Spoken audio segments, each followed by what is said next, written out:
네, 안녕하세요. 김덕일 교수님. 오랜만에 와주셔서 감사합니다. 네, 안녕하세요. 마음과 마음을 네, 이어주는 남자, 김덕일입니다. 네. 네.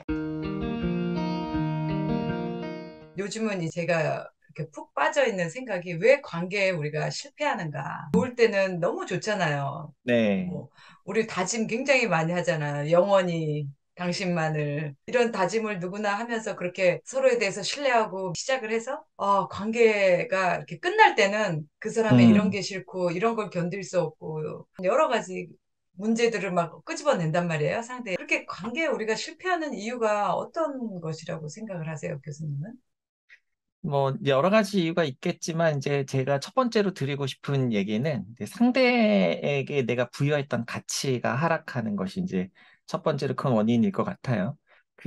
우리는 내가 얼마나 외로웠느냐에 따라서, 그러니까 내가 음, 많이 외로웠다가 누군가를 만나면 더 가치 있게 여겨지고, 내가 별로 안 외로울 때 누구를 만나면은 그닥 가치 있게 느껴지지 않아요. 그래서 그 상대에게 가치가 느껴지는 것이 대체로 내가 느끼는 외로움과 정비례합니다. 그러니까 내가 오, 외로울수록 상대가 더 가치 있게 느껴지는 거예요.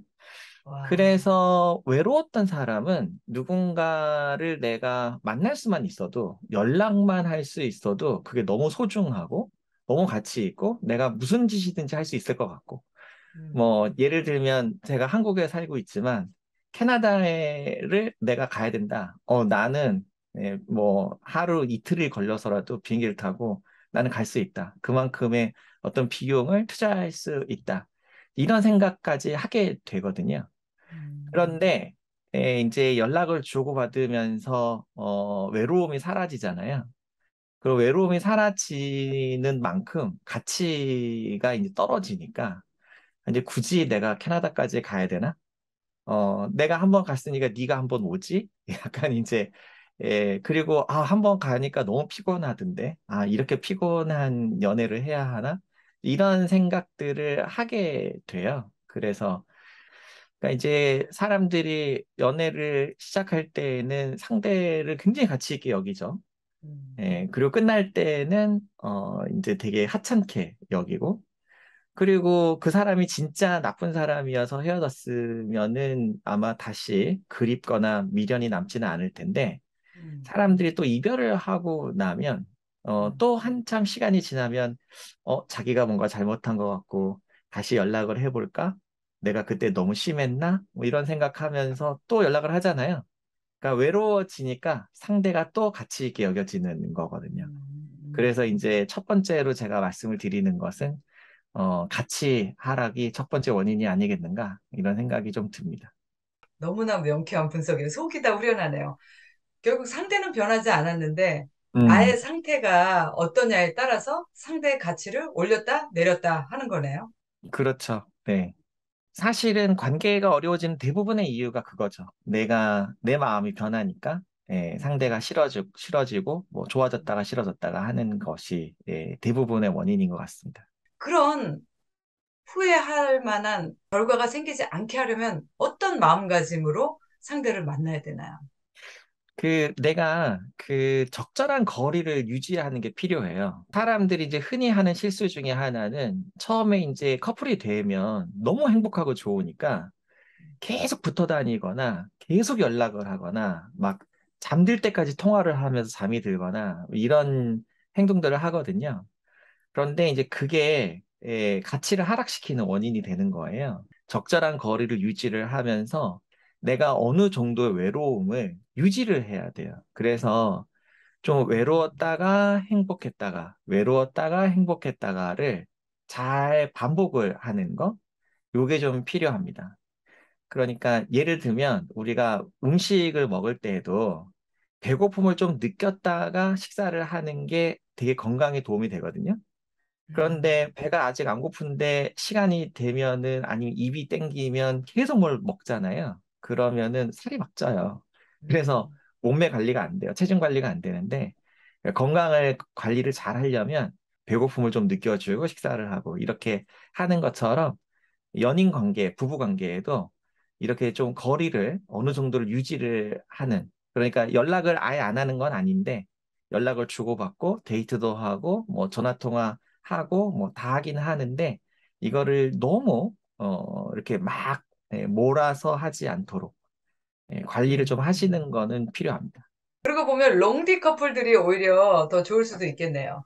근데 이제 물론 롱디 커플도 만나는 횟수가 너무 적으면 또 반대로 문제가 생기기도 해요. 그래서 이제 이거 밸런스, 균형을 맞추는 건 상당히 중요합니다. 그러면 만약에 이제 교수님이 자녀에게 관계를 잘 유지하기 위해서는 이런 것들을 잘 해야 돼라고 이야기할 수 있다면 어떤 이야기들을 해주실 수 있으세요? 이제 제가 두 번째로 얘기하고 싶은 거는 아마 그거랑 상관이 있을 것 같기는 해요. 제가 이제 두 번째로 얘기하고 싶은 게 뭐냐면, 관계 유지가 잘 안 되는 사람들의 두 번째 큰 특징이 뭐냐면, 행복하고 만족스러운 관계를 유지하는 방법을 잘 모른다. 음, 그래서 우리는 되게 상대를 행복하게 해줄 때, 내가 또 행복을 느끼거든요.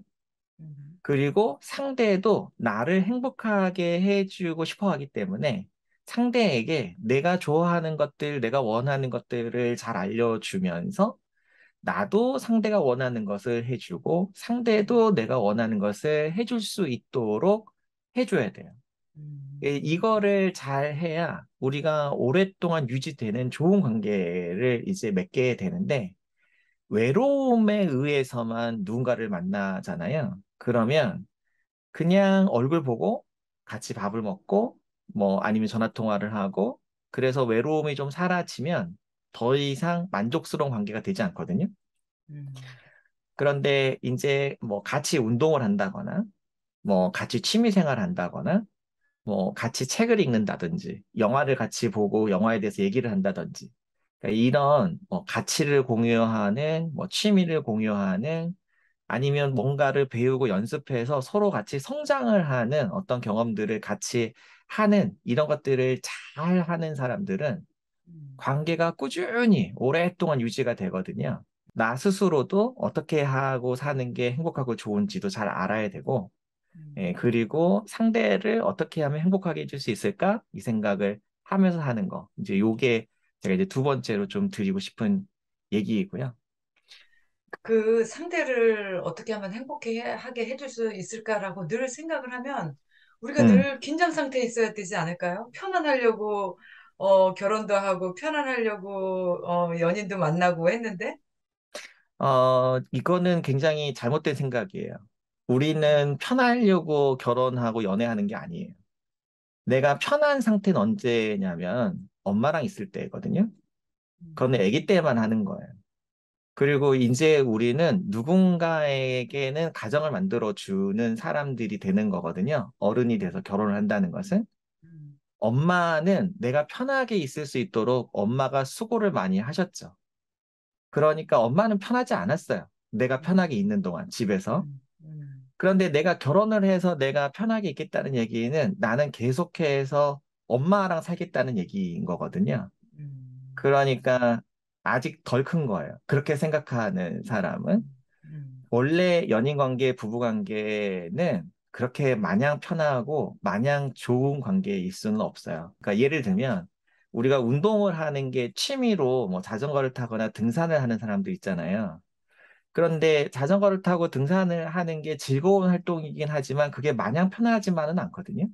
그렇죠. 그 몸을 쓰니까 운동을 음, 해야 되고 뭐 시간 음, 맞춰서 사람들 만나야 되고 뭐 계획을 해야 음, 되고 뭐 여러 가지 준비를 해야 되잖아요.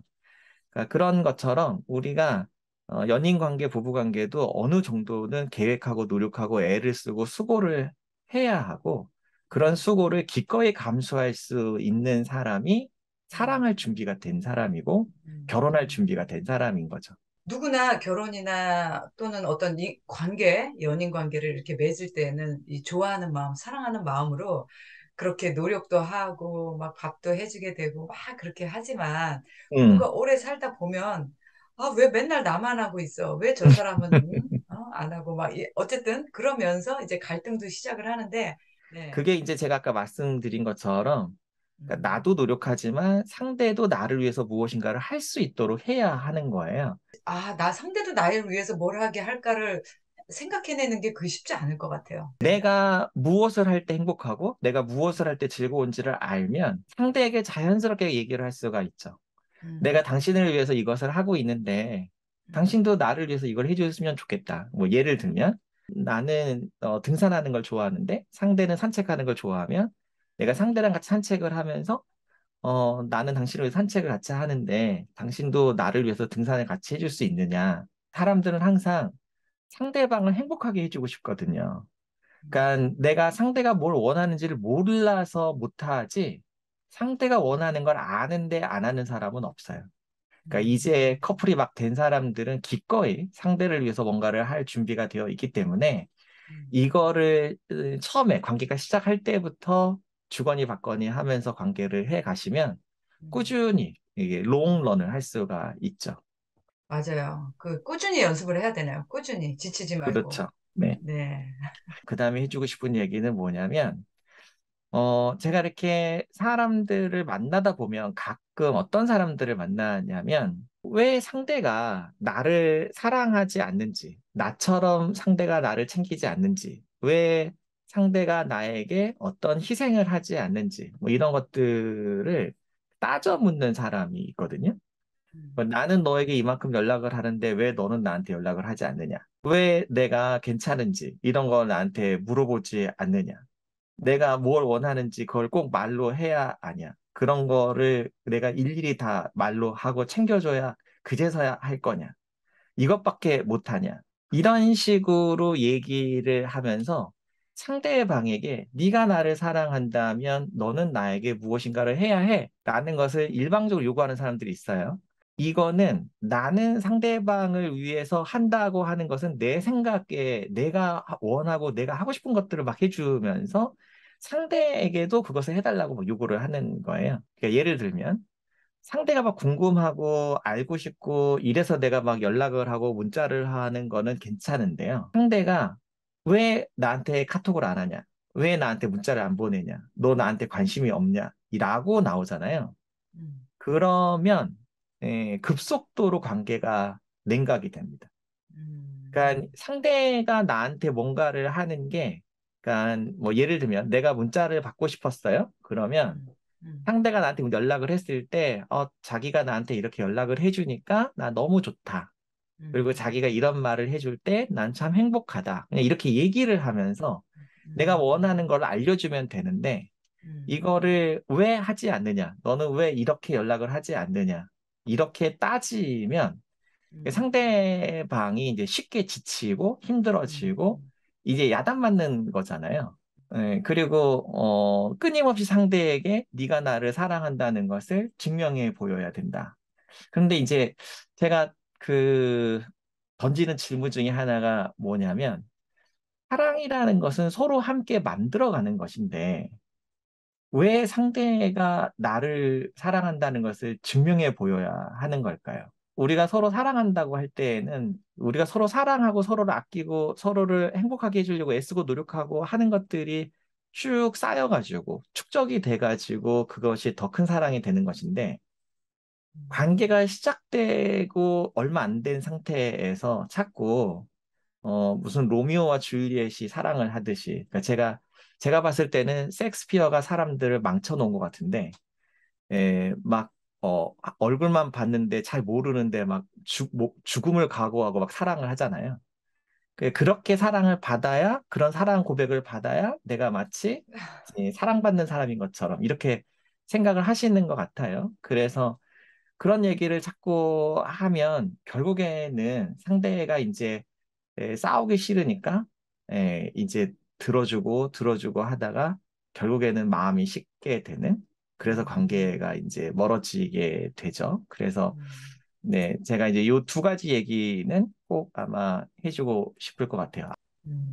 절대 상대에게 원하는 것을 따져 묻거나 비난하거나 하나. 강요를 하지 말라. 네, 네. 이거는 부부관계, 연인관계뿐만 아니라 누구랑 얘기를 하시더라도 마찬가지인데 음, 자꾸 따지듯이 얘기를 하시면 음, 불편해하니까 사람들이 음, 힘들어하니까 음. 좋은 대화의 방법은 아닙니다. 제가 이렇게 말씀을 드리죠.